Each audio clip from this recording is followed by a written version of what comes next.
Has someone betrayed you or lied to you in a way that made you feel unsafe in your relationship?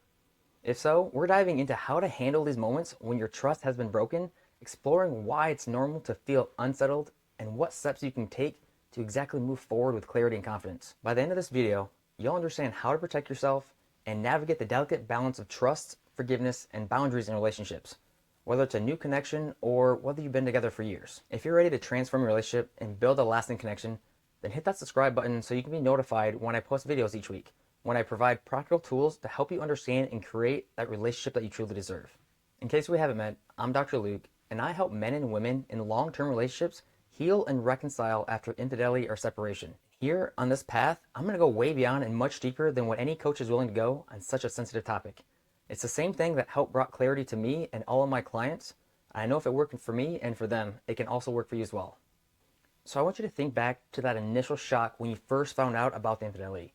I'm sure it felt like your world was completely broken and like an F5 tornado or an F5 hurricane just came through and destroyed your entire house. Except that house is your internal ability to start to trust yourself or really trust anyone again.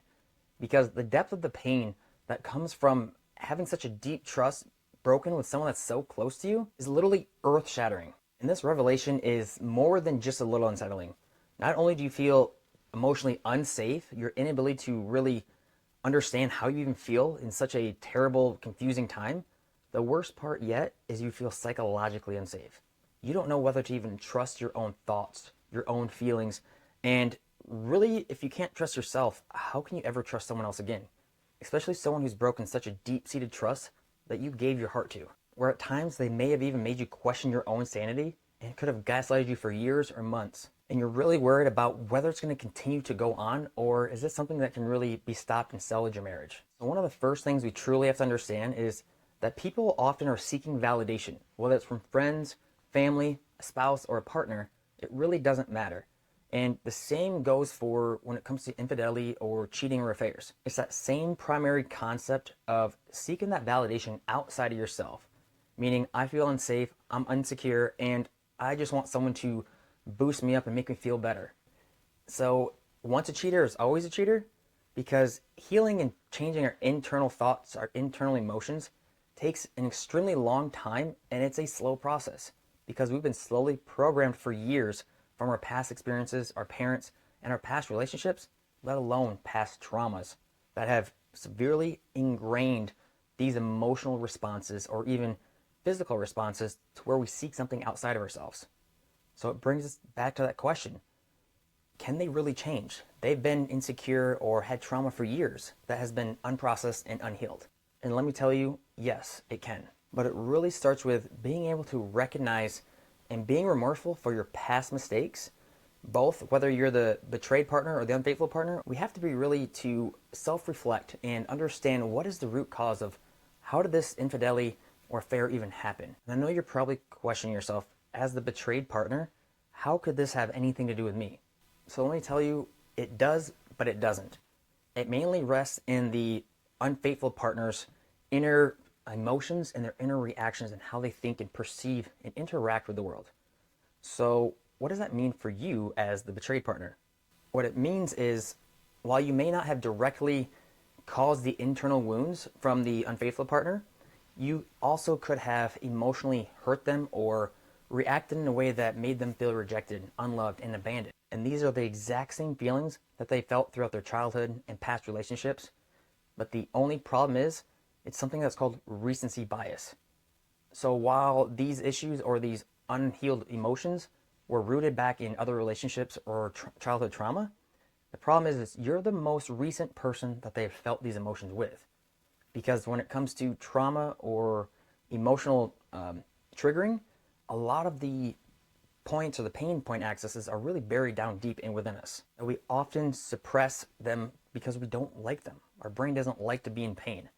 So we like to either numb them with drugs or alcohol or, again, an affair, something to take our mind off of it. So when it comes to you as the betrayed partner, you're really going to have to also be able to soul search within yourself, because even though you may not have, directly, been involved or committed the unfaithfulness, there are parts of you that if you're able to trigger something like that within someone else, there's still something within us that we need to also probably change and grow from. because no one is perfect. So it always is room for growth. And it's through this self recognition, this self awareness, that we can really help our partner, unfaithful partner, learn to be more compassionate for themselves, because they're going to feel just as broken and as shameful as you do, especially if this is something that gets out into the community or within a close group of friends. And this brings me back to the absolutely crucial aspect again, is we have to recognize that infidelity and the ability to really heal and move forward, it is an internal conflict and an internal process that we really have to have the right tools and the right skills to be able to emotionally regulate ourselves. Well, we think a lot of it is, if we can change the way we think, we can change the way we feel. And that's absolutely actually not true, because polyvagal theory tells us that we have 80% of our neurons going back up to the brain and only 20% back down to the body. And for those who don't know, the vagus nerve is that one of the 12 longest cranial nerves, and it's that mind to gut connection, that mind to body. So that's the primary nerve that we're discussing. So it's really an emotional body that we have to learn to, again, understand how to regulate our emotions and learn how to interpret emotionally different how we're feeling in any certain situation. And the easiest way to really describe this, to really cement home that we are emotional beings, is that PTSD. PTSD is a 100% sensory or neuroception disorder, meaning we are purely reacting to triggers or sensory perceptions within our external environment. So we don't necessarily have to be within that war situation or into that sexual assault situation. It's any certain sensory perception that we felt or smelt during that exact experience is going to be triggering to us. So it's understanding that exact effect that we're going to have to learn to slow down, regulate ourselves, and learn how to first, I hate to really use this word, but self-soothe. That's probably one of the worst ways I like to put it. So that's why I like to stick with learn to emotionally regulate ourselves. So let's get back to the question at hand. So if they're once a cheater, are they always a cheater? No. Can they change? Yes. Can you help influence them? Yes. Other people who also don't change? Yes. What it really takes again is that self-recognition of going internally, being able to recognize our own emotional and thinking or reactory patterns. I do want to caution you, because while this is an internal process, I do want you to realize that it takes both partners. But it's not just this partner or the unfaithful partner, making the betrayed partner feel comfortable and safe. It's the fact that both of you now feel unsafe. And while temporarily you guys could come together and go on dates, give gifts, all those nice, sweet little things, they're just band-aids, meaning you're just covering up and trying to cope for the deep internal hurt and pain that you're truly feeling. And we have to dig in deeper, meaning we can't just cut off a branch of a tree and expect it more branches and leaves not to grow. And heck, we really can't even just cut off the trunk, because as we've seen, even if you cut off a trunk, the tree can still grow back.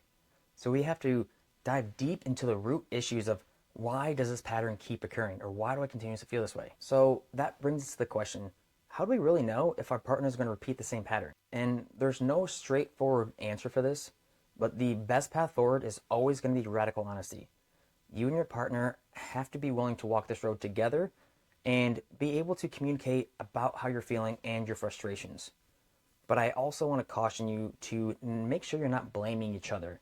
That, well, I did this because you don't do this, or I went to have this affair because you didn't provide me this. Because if that's the route we're going to take, you're going to just plant more bad seeds and negative seeds that really prevents you from healing internally and moving forward together. So while being able to recognize that maybe you're seeking something externally that your partner didn't give you, the real truth is, what is it that you're seeking or wanting in your partner? Meaning, what is that need that the partner's feeling? Is it making you feel safe? Is it making you feel wanted and loved or not abandoned? That's how we get to the roots, per se, of the issue. Is we can't just look at what was I seeking to find? It's what was I seeking to find that I don't have within myself? And while we're trying to heal this process, it's okay to tell your partner that you feel unsafe. It's okay to tell them that you're not really sure which direction to go, and that I really don't know what I feel. I don't know if I want this right now. I really don't know. I'm just numb. And throughout this process, as long as we're being open and honest and not blaming the other person, you're going to really start to find out some deep issues within yourself or learn new things about yourself, which also is going to help you learn to connect with your partner. You may learn about some experiences you didn't previously know or traumas that your partner has experienced, but it wasn't really safe enough to tell you yet. The things that we are not willing to talk about are only going to continue to grow within us. It's like a weed within a garden. You can choose to continuously ignore it, but it doesn't mean it's not there and it's not going to keep growing. So, for example, many people come to relationships with trauma, whether it's a past with previous partners that have been unfaithful, whether it's childhood molestation or sexual assaults, or if there was infidelity in your home as a child. These reactions or these experiences literally epigenetically wire us to respond in a certain way. And to just briefly cover epigenetics, it's really the way that your genes are expressed. Meaning, once you are experienced or exposed to a certain environment, your genes will downregulate or upregulate to turn them on or off so you know how to react again within a certain situation or something similar. And it's through this genetic predisposition that we can also repeat historical traumas because we're really left at a predisposition genetically. So tell me, what has been your biggest struggle in rebuilding trust after finding out that your partner cheated? Please share your comments below and I'd love to respond to them because it's through these major struggles to rebuild trust is actually going to be the path back to safety or the path to start rebuilding that relationship where you can start to feel safe again to, trust them to go to the store or go to work or go hang out with friends. It's really getting into why do I feel this way and why did they react this way? And I know this is really counterintuitive because when you felt unsafe or someone's broken your trust, the last thing you actually want to do is to trust them again or to give them the ability to hurt you again, which is 100% normal and valid. And you can to an extent, meaning you can be a little cautious, but really, how are you ever going to build trust again if you don't start new and begin on day one? But let me be clear though, it's neither partner's job to make the other one feel safe. It's your own personal job to make sure you feel safe in the absence of that relationship. So it's one of those things where you come from a place of want versus need, meaning if that relationship or this relationship were to end, would I be okay? Would I be able to get myself out of bed each day, go to work, do my normal routine, and be happy and not be overcome with depression and really anxiety and just broken and in your shell? And this brings me to the last and fifth vital point. Again, as I just stated, it's not either of your job to make the other feel safe. It's not your job to heal each other. And you have the right to set boundaries and create that space when needed. And we really can't fall into that pleaser mindset of just instantly forgiving them and acting like nothing ever happened. Because what's going to happen on both sides is ultimately the person or the partner that was betrayed, they're going to over time start to resent the partner that was unfaithful. Because in that moment, while the emotions were fresh and you were trying to do anything you can to survive or save that relationship, you were in survival mode. But as time goes on and those heightened emotions tend to slow down, those memories and thoughts and re-experiencing of that day or moment continue to surface and start to haunt you. But then on the other side, the unfaithful partner, if you just forgive them right away, what often happens is they feel that they don't really have to address it and that it's just brushed under the rug. Because when the unfaithful partner really is caught or, outed, they feel a lot of shame, a lot of guilt. And let's be honest, that is the worst feeling that we could ever feel. So of course, they don't want to sit there and have to process it. So it really allows them to just brush it off and not have to face the natural consequences or really deal with their own internal conflict. And also, the other part is it also devalues you as their partner. Meaning they think that they can really just do whatever they want because they did something that is completely heinous or that is equivalent to, in society's terms, infidelity. The way that it resonates within a person is the same as murder. So for you to just brush it off and instantly forgive, the likelihood of it repeating is pretty high. And I'm not telling you to bash them or shun them or reject them. What I'm telling you to do is take the time to truly process it, and you can be empathetic and compassionate. You also need to understand your own emotions, because ultimately we need to learn to, again, be safe within ourselves. And we can't seek that safety and comfort outside of ourselves within a partner. And I'm not saying that you can't love them and, seek them when you're sad. Just don't expect them to fix, heal, or solve any of those internal emotions that you're having. Ultimately, what you're truly trying to look for is, who's the person that I can grow the most with?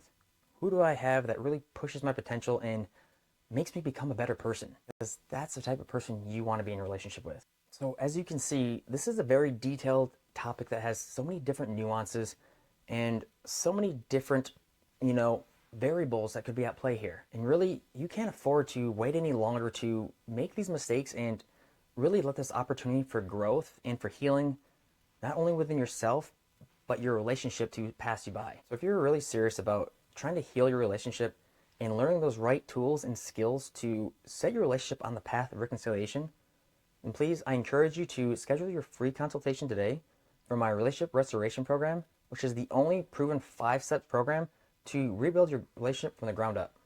And if you found this video helpful, please comment, subscribe, give it a thumbs up, and let us know in the comments below on future topics for other videos. In the meantime, I'll leave you with these 2 videos to help equip you with the right tools and skills to start healing your relationship today.